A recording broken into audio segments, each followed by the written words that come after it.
Hi friends, this is Rohini and you're welcome to my channel Astrology in Depth. I hope you all are fine and enjoying the rain. So guys, today I have come with a new topic which is dreams. I hope many of you are interested in dreams like I am.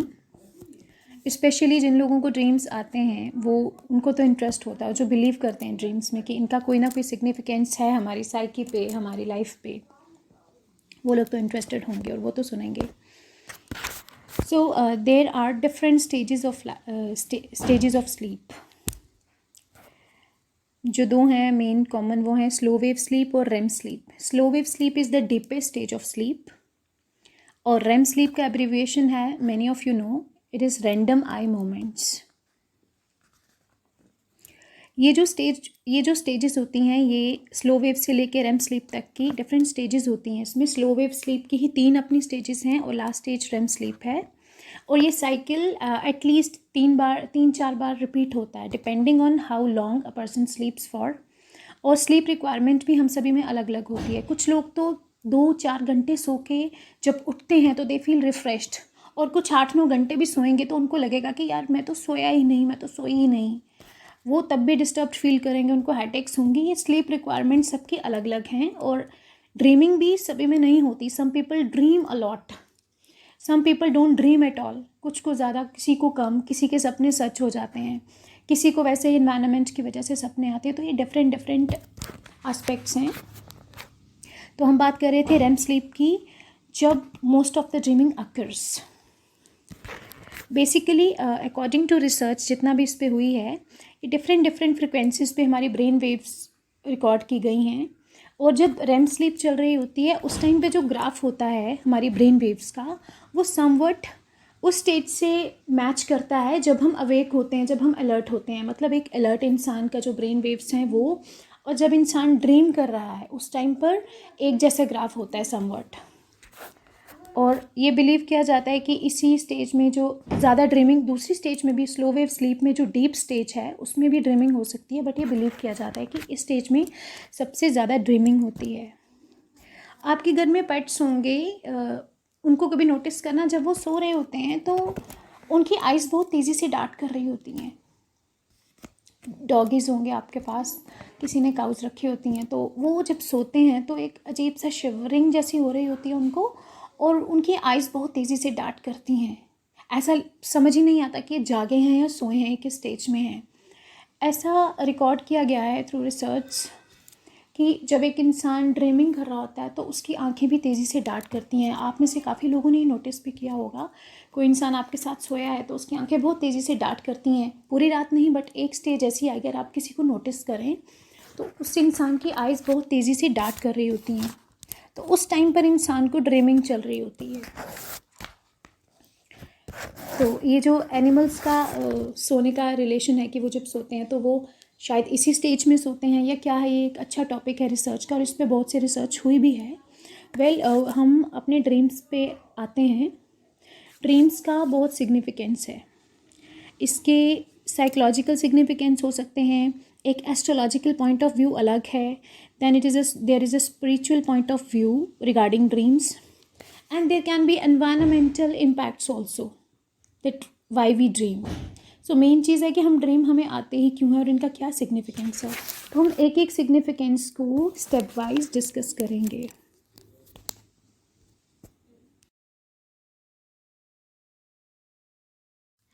First of all, let's talk about the impact of environment on dreams. Guys, you all know that weather conditions have an impact on dreams. बारिश हो रही है तो कुछ अलग तरह के dreams आएंगे, जब मौसम थोड़ा गर्म है तो कुछ और तरह के ड्रीम्स होंगे. तो एनवायरनमेंट का बहुत असर होता है. फॉर एग्ज़ाम्पल, आपकी बेडिंग जो है वो अनकम्फर्टेबल है, अनटाइडी है, क्लीन नहीं है, और आपको ये पता है कि ये सब अजीब सा है, मैं यहाँ कंफर्टेबल नहीं हूँ, आप उस चीज़ को फील भी कर रहे हैं, तो वहाँ भी ड्रीम्स बहुत ही अजीब से आएंगे आपको. Sometimes the room is compact, there is no proper ventilation. वहाँ पे भी आपको क्या होगा कि बहुत बंद बंद सा महसूस होगा, और सपने में भी आपको ऐसा लगेगा जैसे मैं किसी टनल में चली गई हूँ या मैं किसी जगह पे स्टक हो गई हूँ. इस तरह के ड्रीम्स वहाँ पे भी आते हैं. देन मोस्टली लोगों को ये ड्रीम आता है काफ़ी बार कि मैंने कार बैंक कर दी, मैंने अपना टू व्हीलर है वो कहीं बैंक कर दिया, कहीं टक्कर हो गई और व्हीकल जो है वो आउट ऑफ कंट्रोल हो गई, आप ड्राइव कर रहे हो तो ये मोस्टली आप लोग नोटिस करना, ये तब आता है जब जैसे सोने से पहले इंसान को वॉशरूम जाने का आलस आ गया, उसने यूरिनेट नहीं किया, तो वो ड्रीम उसको ऐसा ही आएगा कि उसने गाड़ी कहीं बैंक कर दी, व्हीकल पे उसका कंट्रोल नहीं रहा, क्योंकि जो उसकी फिजियोलॉजिकल कंडीशंस हैं कहीं ना कहीं वो कंट्रोल नहीं है, तो वो ऐसी ड्रीम्स लेगा। और मोस्टली आप देखना कि कहीं कोई रूम है, फॉर एग्जांपल छोटा रूम है या बड़ा, उसके ऊपर कोई नियर बाय कोई बिल्कुल पास में आम का पेड़ है या कोई बड़े साइज़ का पेड़ है, एक्सेप्ट पीपल या बड़ वगैरह उसके अलावा, तो क्योंकि जो ये पेड़ है, आम का पेड़ है या कोई भी बड़ा पेड़ होगा आपके रूम के बिल्कुल साथ जुड़ा हुआ या उसके बिल्कुल करीब, वो रात को कार्बन डाइऑक्साइड रिलीज़ करेगा, तो उससे जो ऑक्सीजन लेवल्स होंगे वो मेंटेन नहीं हो पाते। जब ऑक्सीजन लेवल्स मेंटेन नहीं हुए तो आपको नाइटमेयर्स आते हैं, आपको लगता है कि कोई गोस्ट है, आपको स्लीप पैरालिसिस हो सकता है, आप चिल्लाने की कोशिश करोगे और आपके मुंह से आवाज़ नहीं निकलेगी, आप हिलने डुलने की कोशिश करोगे और आपके मुंह से आवाज़ ही नहीं निकलेगी और हिल भी नहीं पाओगे आप। तो ऐसा किसी हॉन्टेड हाउस की वजह से नहीं होता है। आपको ये चीज़ें ध्यान में रखनी होती हैं कि यहाँ पास में कोई पेड़ है, कोई बिल्कुल नियर बाई, या प्रॉपर वेंटिलेशन नहीं है, तो भी हमें ऐसे नाइटमेयर्स वगैरह आ सकते हैं, जिसे मोस्टली लोग किसी भूत प्रेत का असर सोचते हैं। ऐसा हमेशा नहीं होता।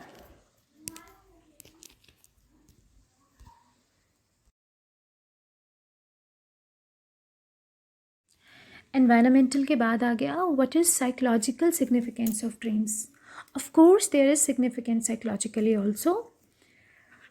जो ड्रीम है ना, they work as a wish fulfilment mechanism sometimes.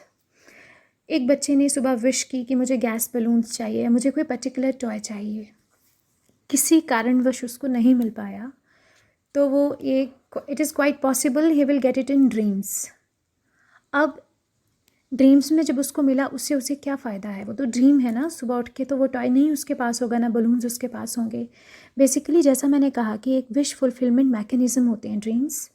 आपके विश ड्रीम्स में फुलफ़िल हो गई है तो कुछ ना कुछ तो आपके जो ब्रेन है उसको रिलीफ मिला है ना, कुछ ना कुछ तो ब्रेन की टेंशन रिड्यूस हुई है ना। तो इस तरीके से ब्रेन हमारी टेंशन रिड्यूस करता है ऑटोमेटिकली, जो चीज़ हमें चाहिए उसका ड्रीम देख के, उस वक्त के लिए सही, थोड़ा सा ये रिलैक्स होता है ब्रेन अपने आप इस मैकेनिज़्म से। और दूसरा है कि जो हमारी रूटीन होती है, कुछ वर्किंग लोग हैं, कुछ नॉन वर्किंग हैं, उनकी जो भी रूटीन होगी बहुत बार उनको वो सपने में दिखेगी। वो किससे मिले, पूरा दिन क्या करते हैं, ऑफिस में बैठते हैं, लैपटॉप के आगे बैठे रहते हैं, वही कुछ वो ड्रीम्स में करेंगे। कोई कारपेंटर है तो वो ड्रीम्स में भी वही काम कर रहा होगा। कोई सारा दिन कुछ परफॉर्मिंग आर्ट्स में है, कुछ वैसा कर रहा है, तो वो ड्रीम्स में भी मोस्टली वो चीज़ करेगा। तो कई बार हमारी रूटीन होती है वो हम पे इतनी हावी होती है कि वो भी हमें दिख जाती है सपनों में। अब नेक्स्ट चीज़ है कि हमारे जो पास्ट एक्सपीरियंसेस होते हैं, they are also seen in dreams. काफ़ी सारी चीज़ें जो हमारे साथ हो चुकी हैं, अच्छी बुरी, जिनका हम पे इम्पैक्ट रहा है, कोई अच्छी चीज़ भी हो सकती है, कोई बुरी चीज़ भी, किसी भी तरह का पास्ट एक्सपीरियंस जिसका हम पे बहुत इम्पैक्ट रहा है, वो भी हमें ड्रीम में बार बार किसी ना किसी रूप में दिखते हैं। अब जो एमिनेंट साइकोलॉजिस्ट फ्राइड हैं, उन्होंने कहा है कि dream is the royal road to unconscious. अब अनकॉन्शियस क्या है? अनकॉन्शियस माइंड है हमारा अचेतन मन, हमारे माइंड का वो हिस्सा जिसमें बहुत सारी इन्फॉर्मेशन स्टोर्ड होती है, and specially the information which we have forgotten. ये मैंने एक वीडियो में पहले भी बताया है, वो कैसे अनकॉन्शियस माइंड में एक्सपीरियंसेस स्टोर हो जाते हैं।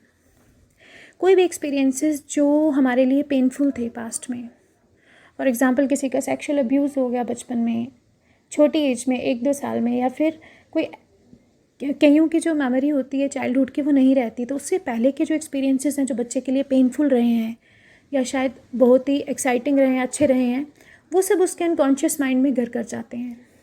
कई बार हमारे साथ लाइफ में कुछ बुरा होता है, लाइक किसी लव्ड वन की डेथ हो गई या कुछ भी बुरा हो गया, कोई करियर में ऐसा सेटबैक आ गया, कोई फाइनेंशियली ऐसा क्राइसिस आ गया लाइफ में, हम अपने रूटीन में मस्त होने की कोशिश करते हैं। उसके बाद उसके जो पोस्ट सिम्टम्स होते हैं वो, उसके बाद हम खुद को कोप करने की कोशिश करते हैं उन सिम्टम्स से, उन चीज़ों से। लेकिन हम अपने रूटीन में भी मस्त हो जाते हैं, हम अपना वर्क पहले की तरह फिर से रिज्यूम कर लेते हैं अपनी लाइफ, लेकिन वो जो टेंशन है, वो जो प्रॉब्लम है, उसका इम्पैक्ट इतना बड़ा होता है कि वो हमारे अनकॉन्शियस माइंड में स्टोर हो जाता है और कभी कभार हमें कॉन्शियसली वो चीज़ें भूल भी जाती हैं, क्योंकि ब्रेन को पता है कि मैं कितनी टेंशन ले सकता हूँ, कि वो कॉन्शियसनेस में वो कितना इंटरफेयर करेगी वो इन्फॉर्मेशन, वो उसको ऑटोमेटिकली अनकॉन्शियस ब्रेन में डाल देता है, ताकि आपकी जो डेली लाइफ है वो रूटीन डिस्टर्ब ना हो। वो वाले एक्सपीरियंसेस, वो जो अनकॉन्शियस एक्सपीरियंसेस हैं, वो भी ड्रीम्स के थ्रू हमें दिखते हैं और हमें समझ ही नहीं आ रही होती कि ऐसा तो मेरे साथ हुआ नहीं, मुझे ये चीज़ क्यों दिख गई। हमें समझ ही नहीं आ रही होती, जैसे फियर, एंग्जाइटी, कई बार ये स्नेक बन के दिखती हैं और हमें पता ही नहीं है, हम तो कोई स्नेक्स दिखे नहीं, हमें कुछ हुआ नहीं, तो फिर हमें ऐसा क्यों हो रहा है, ऐसे ड्रीम्स क्यों आ रहे हैं। कहीं ना कहीं जो हमारे अनकॉन्शियस में भी जो पेनफुल एक्सपीरियंसेस होते हैं, दिमाग उनको बाहर निकालने की कोशिश करता है थ्रू ड्रीम्स और थ्रू एनीथिंग एल्स, ताकि जो हमारी प्रेजेंट लाइफ है वो डिस्टर्ब ना हो सके, ताकि जो ब्रेन है वो उस नेगेटिव इन्फॉर्मेशन से ऑफलोड कर सके खुद को, so that we can store new information, we can attend to new information properly, otherwise ये हमारी रूटीन को डिस्टर्ब करते हैं एक्सपीरियंसेस। अब फ्राइड ने काफ़ी सारी ड्रीम इंटरप्रिटेशन भी की है अपनी बुक में, interpretation of dreams. Mister fried ने ड्रीम्स पे बहुत वर्क किया है। उन्होंने जैसे कहा है कि कोई एलोंगेटेड ऑब्जेक्ट्स, फिर टनल्स वगैरह देखना, स्नेक्स देखना, ये सेक्सुअल रिप्रेशन की निशानी है। Though it is controversial, but yeah, it is Freud's point of view and we should respect others' point of view. हमारा अपना point of view हो सकता है, किसी और का अपना हो सकता है, हमें सबको लेके चलना होता है। तो उसके बाद जो दिमाग है वो वैसे ही क्लटर बाहर करता है, हमारे दिमाग में जो भी क्लटर सेव्ड है वो बाहर करता है, ताकि हमारी लाइफ डिस्टर्ब ना हो सके। तो ये था साइकोलॉजिकल पॉइंट ऑफ व्यू। उसके बाद आता है हमारा spiritual point of view. Dreams का एक स्पिरिचुअल सिग्निफिकेंस भी है, जो काफ़ी सारे लोग जानते भी हैं। ऐसा कहा जाता है कि जो ड्रीम्स में हम सफ़र करते हैं, कहीं जाते हैं, तो वो हम नहीं जा रहे होते हैं, वो हमारी सबटल बॉडी यानी हमारा सूक्ष्म शरीर जाता है। कई लोग होते हैं वो स्पिरिचुअली बहुत सेंसिटिव होते हैं, वो उनका जो ब्रेन है वो किसी और ही फ्रिक्वेंसीज पे वर्क कर रहा होता है, तो वो ऐसी इन्फॉर्मेशन जो हम खुली आंखों से नहीं देख पाते, वैसी इन्फॉर्मेशन वो during dreams, during sleep gather कर लेते हैं। फॉर एग्ज़ाम्पल, किसी को आने वाली घटना पहले ही पता चल जाती है, आने वाली कोई घटना पहले पता चलना, अच्छा बुरा पहले ही पता चल जाना। अब कई लोगों के साथ क्या होता है कि वो किसी एक अनजान जगह पे जा रहे हैं ड्रीम में, उनकी सबटल बॉडी उनको कहीं अलग जगह पे लेके गई, और आफ्टर डेज, ईयर्स और मंथ्स और ईयर्स वो लोग वहाँ पे एक्चुअली पहुँच जाते हैं। फिर उनको लगता है ओहो ये तो मैंने ड्रीम में देखा था और मैं सच्ची में पहुँच गया। और ऐसा होता है कई लोगों के साथ। तो वो स्पिरिचुअली सेंसिटिव होते हैं, उनको आने वाली घटनाएं पहले ही दिखती हैं। ये उन लोगों के साथ होता है या तो जो बहुत ही स्पिरिचुअली सेंसिटिव होते हैं, जो ओवर थिंकिंग करते हैं, बहुत ज़्यादा सोचते हैं हर बात को, तो उनका ब्रेन जो है उनको ऑटोमेटिकली सॉल्यूशंस दे देता है। पर आपका स्पिरिचुअली सेंसिटिव होना ज़रूरी है इस चीज़ के लिए। बहुत ही एम्पैथिक टाइप के लोग होते हैं जिनको वैसे ड्रीम्स आते हैं, वो दूसरे के दुख को, जो अपना दुख समझ लेते हैं, दूसरे की बात बिना कहे कई बार समझ लेते हैं। आपको पता भी नहीं होगा कि आपके साथ वो बैठे हैं, आप मन में कोई गम छिपाए हो, कोई दुख छिपा रहे हो उनसे, वो चीज़, वो दुख उनको फील होगा। या आप कहीं बैठ के रो रहे हो, आपका कोई फ्रेंड आपको बताएगा यार मुझे बहुत रोना आया, मतलब उस आपकी वो कंडीशन उसने वहाँ पे फील कर ली। ये ऐसे वाले लोग होते हैं। अब नेक्स्ट आ गया astrological point of view of dreams. Astrologically भी बहुत सारा सिग्निफिकेंस है, जो हमारे एस्ट्रोलॉजिकल टेक्स्ट हैं वो भी बहुत कुछ कहते हैं ड्रीम्स के बारे में। तो जैसे एस्ट्रोलॉजिकली पानी देखना सपने में, इसका एक अलग सिग्निफिकेंस है। सांप देखना एक अलग सिग्निफिकेंस है। कोई भी चीज़ देखना उसका एक अपना ही मीनिंग है। ज़रूरी नहीं है कोई हार्ड एंड फास्ट रूल है, ऐसा होता ही होता है, बट या एस्ट्रोलॉजिकली भी बहुत सारी चीज़ें हैं। जैसे जब भी आपको सपने में कोई जहरीला कीड़ा दिखता है, स्पेशली सांप बिच्छू आपको काटे, तो आप नोटिस करना कि ज़रूर ऐसा होगा कि आपको दशा, महादशा या प्रत्यंतर दशा कोई राहु या केतु की चल रही है, क्योंकि Rahu and Ketu they are signified by, symbolized by a snake. Rahu head है और जो केतु है वो टेल है। मोस्टली जो लोग राहु या केतु की दशाओं से गुजर रहे होते हैं उनको ऐसे ड्रीम्स आते हैं। ये तो गाइस ड्रीम ऐसा टॉपिक है जिसको शुरू कर दो तो उसका कोई अंत नहीं है, there is no end to it. इसके बहुत सारी इंटरप्रिटेशंस हो सकती हैं एक ही ड्रीम की, and dreams very from person to person. So जितना एक वीडियो में हो सकता था उतना मैंने आज बताया। आप लोगों के भी कोई ड्रीम्स हों, कोई क्वेरीज हों ड्रीम से रिलेटेड, तो please write in comment section, I will try to answer और make a new video on it and give your valuable suggestions because your suggestion act as an insight for me। तो I hope ये video आपको पसंद आई होगी। तो अगर आपको ये वीडियो पसंद आई है तो आप लाइक करें, शेयर करें, सब्सक्राइब करें। See you in next video, bye bye.